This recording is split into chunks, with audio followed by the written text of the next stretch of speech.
कैदी नूडल्स खा रहा था, लेकिन अचानक उसने एक नूडल उठाई और मेज के नीचे की ओर बढ़ा दी। नए आए व्यक्ति को यह देखकर बहुत हैरानी, वह झुककर नीचे झांकने लगा और वहां उसने देखा आजीवन कारावास भुगत रहा वह बूढ़ा कैदी एक छोटी सी चूहिया को पालतू बना चुका था, जो उसी की तरह अपनी आजादी खो चुकी थी। यह दृश्य देखकर नए कैदी का मन हिल गया। उसे एहसास हुआ कि अगर कुछ नहीं किया तो उसका अंजाम भी उसी बूढ़े जैसा होगा। थोड़ी देर सोचने के बाद उसने एक बड़ा फैसला लिया। रात में वह वेंटिलेशन पाइप के रास्ते दीवार की दरारों में घुस गया और धीरे धीरे ऊपर की ओर चढ़ने लगा। लेकिन तभी गश्त पर आए प्रहरी ने उसके सेल के पास पहुंचकर बातचीत शुरू की और गलती से अपनी लाठी नीचे गिरा। बिस्तर पर लेटा आदमी फिर भी हिला तक नहीं। यह देखकर प्रहरी को शक हुआ। वह धीरे धीरे आगे बढ़ा और बिस्तर पर पड़े कैदी को टटोलने लगा। बस तब वास्तविक कैदी चुपचाप वापस सेल में आ चुका था। अगले दिन उसने अपने साथियों से मदद मांगी। किसी को चाहिए था जो उसे ऊपर की वेंट तक पहुंचने में सहारा दे। रात होते ही दोनों फिर से ऊपर की ओर चढ़ गए और साथी की मदद से उसने लोहे की जाली पकड़ ली। लेकिन वहां उसे पता चला जाली मोटे धातु के कवच से ढकी हुई थी, जिसे हाथों से निकालना नामुमकिन था। उसे चाहिए था एक ड्रिल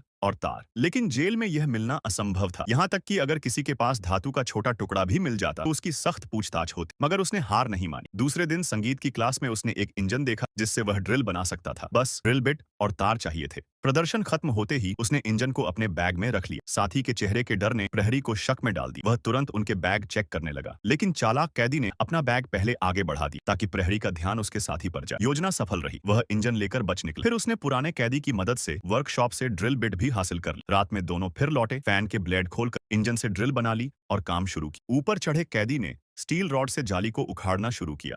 आवाज से प्रहरी को शक हुआ, पर जब उसने देखा कि सब शांत है तो वह चला गया। अब सब तैयार, बस बचाव नौका और जैकेट चाहिए थी। साथी ने कहा मंगलवार तक सब मिल जाए। लेकिन तब चार्ली डर गया। वह पकड़े जाने के ख्याल से पीछे हट गया। मुख्य कैदी ने उसे भरोसा दिलाया कि वह सबको आजादी तक ले जाए। लेकिन उसी दिन जेल में एक अजीब घटना। मुख्य प्रहरी ने गलती से अपनी नेल कटर कैदी के सेल में गिरा दी।